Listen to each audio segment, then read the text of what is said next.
கிருஷ்ணகிரி மாவட்டம் போச்சம்பள்ளி அடுத்த விளங்காமுடி அரசு உயர்நிலைப் பள்ளி அருகே மர்ம நபர் ஒருவர் பள்ளிக்கு வரும் மாணவிகளிடம் பாலியல் சீண்டலில் ஈடுபட்டதோடு கத்தியை காட்டி மிரட்டியதாக மாணவிகளின் பெற்றோர்கள் புகார் அளித்துள்ளனர். இதுகுறித்து நமது செய்தியாளர் ரமேஷ் வழங்கிய கூடுதல் தகவல்களை தற்போது பார்க்கலாம்.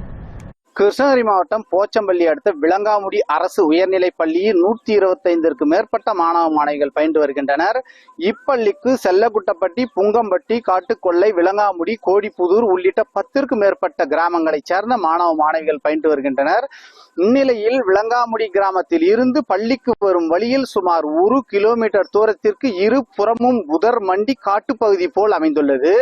இந்நிலையில் 30 வயது மதிக்கத்தக்க மர்ம நபர் ஒருவர் பள்ளி மாணவ மாணவிகளிடம் அவ்வழியே செல்லும் போது புதரில் இருந்து மறைந்து வெளியே நிர்வாணமாக வந்து அச்சுறுத்தல் தருவதாகவும், சில நேரங்களில் கத்தியை காட்டி மாணவர்களை மிரட்டுவதாகவும், தனியாக வரும் மாணவி மீது தவறான தொடுதல் எனும் பேட்டச் செய்துள்ளதாகவும் மாணவ மாணவிகள் அச்சம் தெரிவித்து வராங்க.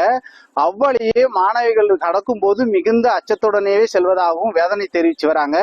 இது குறித்து பள்ளி ஆசிரியரிடமும் பெற்றோர்களிடமும் புகார் தெரிவித்துள்ளதாகவும், அதன் அடிப்படையில் சில நாட்கள் மாணவர்களுடன் பெற்றோர்கள் வருவதாகவும், சில நாட்கள் ஆசிரியர்கள் வருவதாகவும், அப்போதெல்லாம் வராத மர்ம நபர் யாரும் வராத நேரத்தை அறிந்து மீண்டும் வந்து மாணவிகளுடன் அச்சுறுத்தல் கொடுத்ததாகவும் தெரிவித்திருக்கிறாங்க.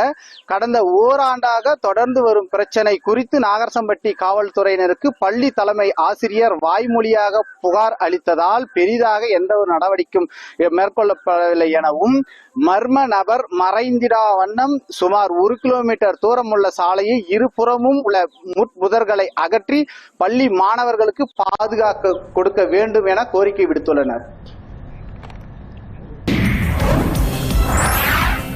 கிருஷ்ணகிரி மாவட்டம் ஊத்தங்கரை அருகே வீரியம்பட்டி சந்திப்பு சாலையில் திருவண்ணாமலை நோக்கி சென்று கொண்டிருந்த காரானது ஓட்டுநரின் கட்டுப்பாட்டை இழந்து சின்னராஜ் என்பவர் மீது குடிசை வீட்டின் மீது மோதியது. இந்த விபத்தில் வீட்டின் அருகே கட்டி வைத்திருந்த 2 மாடுகள் மற்றும் வீடு சேதமடைந்தது. விபத்து குறித்து போலீசார் விசாரணை நடத்தி வருகின்றனர்.